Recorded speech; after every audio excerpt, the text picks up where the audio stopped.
চট্টগ্রামে যেন ক্রিকেটারদের তারার মেলা। জাতীয় দলের ক্রিকেটাররা না থাকলেও রয়েছে বেশ কিছু পরিচিত মুখ। 22 গজে নিজেদের পরীক্ষা দিতে 3টি টি-20 ম্যাচ খেলছে বাংলাদেশ এ দল ও হাই পারফরম্যান্স ইউনিট, যার মধ্যে প্রথম ম্যাচ জিতে এগিয়ে যায় এইচপি ইউনিট। তবে বৃষ্টির কারণে শেষ পর্যন্ত দ্বিতীয় ম্যাচটি আর মাঠে গড়ায়নি। ক্রিকেটারদের প্রস্তুতি দেখতে চট্টগ্রামে প্রধান নির্বাচক গাজী আশরাফ হোসেন লিপু ও বিসিবির cricket operation chairman Nazmul Abedin Fahim ক্রিকেটারদের পারফরম্যান্স পর্যবেক্ষণের পাশাপাশি চট্টগ্রামের উইকেটও পরখ করেছেন তারা। বাংলাদেশ এ দল থেকে অনেকে ডাক পেতে পারেন এশিয়া কাপের স্কোয়াডে, তবে পুরো বিষয়টি নির্বাচকদের উপর ছেড়ে দিতে চান ক্রিকেট অপারেশন চেয়ারম্যান। পাইপলাইনে যারা আছে সবচাইতে ভালো যারা খেলোয়াড় আমাদের জাতীয় ক্রিকেটের, তারা সবাই এখানে প্রিপারেশন নিচ্ছে। এখানে এশিয়া কাপে খেলতে পারে এমন খেলোয়াড় আছে, নেই যে তা নয়। যদি সুযোগ পায় সেটা সিলেক্টরদের উপর ডিপেন্ড করবে।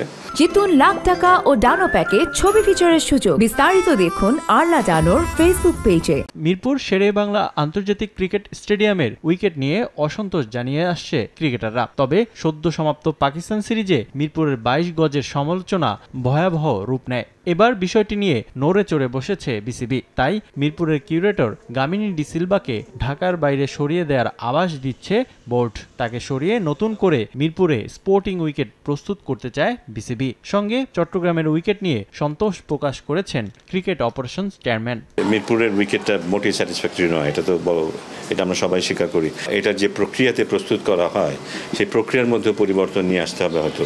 সো আমি আশা করছি যে আমাদের সামনে হয়তো কিছু পরিবর্তন আসবে এইসব জায়গাতেও। বিপিএলকে ভিন্ন মাত্রা দিতে নতুন করে পরিকল্পনা সাজাচ্ছে বিসিবি। ফ্র্যাঞ্চাইজি লিগটি আয়োজনে কয়েকটি স্পোর্টস ম্যানেজমেন্ট গ্রুপ আবেদনও করেছে। এরই মধ্যে তাদের সাক্ষাৎকারও শেষ হয়েছে। বিপিএল এর পরবর্তী আসরে নতুন একটি ভেন্যু যোগ করতে চায় বিসিবি। পর্যায়ক্রমে হোম অ্যাওয়ে পদ্ধতিতে ফ্র্যাঞ্চাইজি লিগটি আয়োজন করতে চায় ক্রিকেট বোর্ড। ভবিষ্যতে যে হোম অ্যান্ড অ্যাওয়ে যে কনসেপ্টটা, সেটাতে গিয়ে দাঁড়ানো আমাদের খুব ইচ্ছা আছে। এই বছরটা যদি বিপিএল যদি আমরা একটা অতিরিক্ত মাঠে করতে পারি, 3টা থেকে 4টা ভেন্যু করতে পারি, খুবই ভালো হবে এবং আমরা আশা করছি যে করতে পারবো। এবং ইভেন্চুয়ালি যদি আমরা 6টা দল নিয়ে বিপিএল করি বা 7টা দল নিয়ে বিপিএল করি, ভবিষ্যতে 6টা 7টা যদি আমাদের গ্রাউন্ড থাকে, সেক্ষেত্রে বিপিএলটা একটা অন্য লেভেলে চলে যেতে পারে। রিফাতুল ইসলাম মিরন, সময় সংবাদ।